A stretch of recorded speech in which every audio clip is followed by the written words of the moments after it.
कैसे संसद मार्च की भीड़ देखकर सरकार को झुकना पड़ा। लाग लपेट करते करते इधर उधर की बात करते करते आखिरकार सरकार ने किसको सीजेपी के लोगों से बात करने के लिए नियुक्त किया है और सीजेपी की तरफ से कौन बातचीत कर रहा है। इस वक्त अस्पताल में बैठे हुए सोनम वांगचुक कैसे तड़प रहे हैं इस बात को लेकर कि कम से कम कुछ देर के लिए सही मुझे संसद मार्च में शामिल होने दिया जाए, और कैसे संसद के अंदर मल्लिकार्जुन खड़गे ने सीजेपी के समर्थन में और देश के युवाओं की आवाज को बुलंद किया। कम से कम 4 वीडियो की जानकारी जल्दी जल्दी आपके सामने में रख देती हूं। अभी थोड़ी देर पहले मैंने आपको ये वीडियो दिखाई दोस्तों, जिसके जरिए मैंने आपको बताया कि कॉकरोच जनता पार्टी की तरफ से ये आज सुबह ही कहा गया कि हमसे फाइनली सरकार ने बातचीत की पहल की है और ये पहल दिल्ली पुलिस की तरफ से की है। उसके बाद ऐसा लगा कि संसद मार्च में जुटी भीड़ को देखकर सरकार को आखिरकार होश आई है कि अब अगर वो युवाओं से बात नहीं करेगी तो कब करेगी। हालांकि दोस्तों उसके बाद सीजेपी की तरफ से कहा गया कि सरकार को 5 घंटे हो गए रीच आउट हुए। 5 घंटे पहले सरकार ने पुलिस के जरिए हमसे बात की थी, लेकिन अभी तक सरकार ने इसके बाद आगे पहल नहीं की है। क्या सरकार बात को टालने की कोशिश कर रही है, टाइम बाय कर रही है? लेकिन उसके बाद 12 बजने में करीब 10 मिनट समझ लीजिए 11:52 का वक्त था जब सौरभ दास जो कि सीजेपी के प्रवक्ता हैं उनकी तरफ से कहा गया कि वो और आशुतोष रांका उनको बुलावा आ गया है, वो जा रहे हैं सरकार से बातचीत करने के लिए। किसको नियुक्त किया गया सरकार ने बातचीत करने के लिए? जेपी नड्डा, बीजेपी के पूर्व राष्ट्रीय अध्यक्ष। दोस्तों जेपी नड्डा सरकार की तरफ से लीडर ऑफ द हाउस भी है राज्यसभा में, तो इसलिए भी ये बातचीत को महत्वपूर्ण माना जा रहा है। अब मतलब सीजेपी की तरफ से ऑफिशियली कह दिया गया कि वो सरकार से अब बातचीत कर रही है। जेपी नड्डा देश के स्वास्थ्य मंत्री भी हैं। अच्छा, बड़ी अजीब बात है, स्वास्थ्य मंत्री बात कर रहे हैं किनसे? उनसे जो शिक्षा मंत्री का इस्तीफा मांग रहे हैं। तो ये बातचीत से क्या निकलेगा? और सरकार को ठीक संसद मार्च के दिन ये काम क्यों करना पड़ा? बात बहुत सिंपल सी है दोस्तों, सरकार ने हल्के में ले लिया पूरे आंदोलन को। सरकार को लगा 20-22 दिन से कोई इतनी खास भीड़ तो उमड़ नहीं रही थी, तो कौन ही आएगा संसद मार्च में। लेकिन सरकार को बिल्कुल उम्मीद नहीं होगी कि इस कदर भीड़ आ सकती है कि पूरे के पूरे जंतर मंतर को सील करना पड़ जाए, इस कदर भीड़ आ सकती है कि मेट्रो बंद करनी पड़ जाए, इस कदर भीड़ आ सकती है कि ट्रैफिक को डाइवर्ट करना पड़ जाए। अब सरकार की ये भी बात समझ में आ गई थी कि एक हद तक तो आप बैरिकेड तोड़ने वालों को रोक सकते हैं, लाठीचार्ज भी कर सकते हैं, जो कि आज किया गया है। लेकिन आखिर कब तक आप बैरिकेड तोड़ने वालों को रोकेंगे और कब तक किस किस पर लाठीचार्ज करेंगे? क्योंकि भीड़ तो बेहद ज्यादा है यहां पर। और सरकार को यह भी बात समझ में आ गई कि यहां पर अगर किसी भी तरह का लाठीचार्ज और हुआ तो फिर सरकार को लेने के देने पड़ जाएंगे।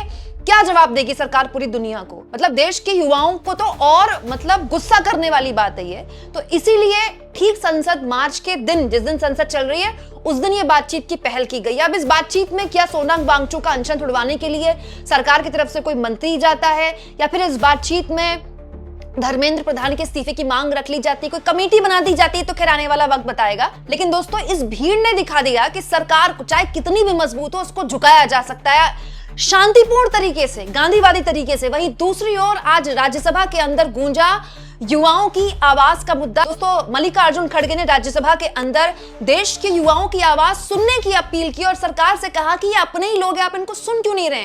दोस्तों सरकार पर आरोप लगाते हुए मल्लिकार्जुन खड़गे ने कहा कि सरकार जो है वो युवाओं की आवाज को दबा रही है। नो, चंदा चोरी तो है ही है, सब पोस्ट के समर्थक उधर बैठे हैं, लेकिन सर ये स्टूडेंट का मामला है, ये स्टूडेंट का मामला है जो लाखों बच्चों की जो भविष्य है, उनके भविष्य के बारे में मैं बात कर रहा हूं।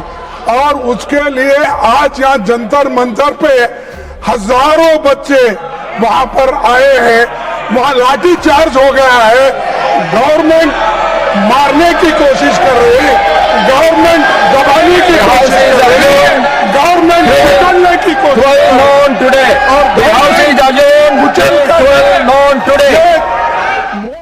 और ये बात केवल राज्यसभा की नहीं है दोस्तों, लोकसभा 2 बार स्थगित हो चुकी है। पहले सुबह 11 बजे स्थगित हुई 12 बजे के लिए, फिर 12 बजे स्थगित हुई 12:30 बजे के लिए।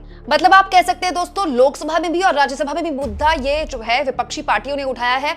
डिम्पल यादव ने तो संसद के बाहर मार्च भी किया इस मुद्दे को लेकर, समाजवादी पार्टी के लोगों ने मार्च भी किया है। तो बड़ा सवाल ये दोस्तों कि क्या ये सरकार की रणनीति थी कि आंदोलन में पानी देखा जाए कितना गर्म है और जब संसद शुरू हो जाएगी तब बातचीत करेंगे, या फिर ये सरकार की भूल थी? सरकार चाहती तो बातचीत की पहल बहुत पहले कर लेती, जब सोनम वांगचुक अनशन पर जंतर मंतर पर ही बैठे हुए थे। इतनी भीड़ जुटाकर सरकार ने अपनी फजीहत की है। और मैं ये मानने को तैयार नहीं हूं कि सरकार के पास रिपोर्ट नहीं होगी। आईबी के पास सारी रिपोर्ट होती है, ट्रेनों से भर भर के लोग आ रहे हैं यहाँ पर। 1-2 दिन पहले ही वहां पर लोगों का आना शुरू हो गया था। सरकार ने कैसे इसको मिसकैलकुलेट कर लिया? दोस्तों, कहने वाले ये भी कह रहे हैं कि संसद मार्च के दिन बातचीत करके दरअसल संसद मार्च को कैसे भी करके रोकना चाह रही है सरकार, क्योंकि बहुत से लोग जो केवल संसद मार्च के लिए ट्रेनों से बुक करा के आए थे अपने टिकट, वो वापस चले जाएंगे शाम को। तो ये भी मिसकैलकुलेशन है सरकार की, क्योंकि इस तरह के मामलों में बातचीत एक दिन में निकलती भी नहीं है। कई राउंड्स की आपको बातचीत करनी पड़ती है सरकार की तरफ से। तो ये भी हो सकता है कि इस बातचीत से कुछ निकले तो सरकार कहे अभी हम बातचीत कर रहे हैं। ये भी हो सकता है कि बातचीत से कुछ भी ना निकले और फिर संसद मार्च शुरू हो जाए। लेकिन इससे एक बात तो साफ हो गई कि आतंकवादियों की बी टीम से भी सरकार को बातचीत करनी पड़ती है। धर्मेंद्र प्रधान और सरकार ने सीजेपी के इस आंदोलन को शुरुआत में जिस तरह से डिस्क्रेडिट किया, उसको आतंकवादियों की बी टीम कहा, अब क्यों बातचीत कर रही है? और अगर बातचीत कर रही है तो क्या सरकार ये मान रही है कि आतंकवादियों की बी टीम से वो बातचीत करेगी? ये अपने आप में सरकार को एक आईना दिखाता है कि बड़बोले लोग और बड़बोले मंत्री इस सरकार की सबसे बड़ी परेशानी है। दोस्तों, इसके अलावा ये भीड़ ये भी बताती है कि जो परसेप्शन था ना कि सरकार के खिलाफ आवाज उठाएंगे तो हमें एंटी नेशनल कह दिया जाएगा, सरकार से सवाल पूछेंगे तो हमें देशभक्त नहीं माना जाएगा, वो परसेप्शन भी टूट गया है। कि जितने लोग आप भीड़ में देख रहे हैं सब देशभक्त हैं, सबके हाथों में तिरंगा है, सब देशभक्ति के गाने गाते हुए, वंदे मातरम और भारत माता की जय के नारे लगाते हुए संसद भवन में जा रहे हैं। ये इस बात की भी तस्दीक करता है कि वो जो एक परसेप्शन था एंटी नेशनल, आतंकवादी या फिर वो जॉर्ज सोरोस गैंग, वो भी ध्वस्त हो गया है। अब बातचीत शुरू हो चुकी है। दोस्तों, आपको क्या लगता है ये बातचीत जो एंड वक्त में संसद मार्च में की गई है, इसके पीछे की क्या नियत हो सकती है? कमेंट बॉक्स में लिख के बताइएगा। और जिस तरह से संसद के अंदर और बाहर अब सरकार बुरी तरह से घिर गई है, क्या 12 साल में इससे पहले ऐसा कभी आपने देखा? और जितना हो सके दोस्तों, चैनल को शेयर भी करें और सब्सक्राइब भी।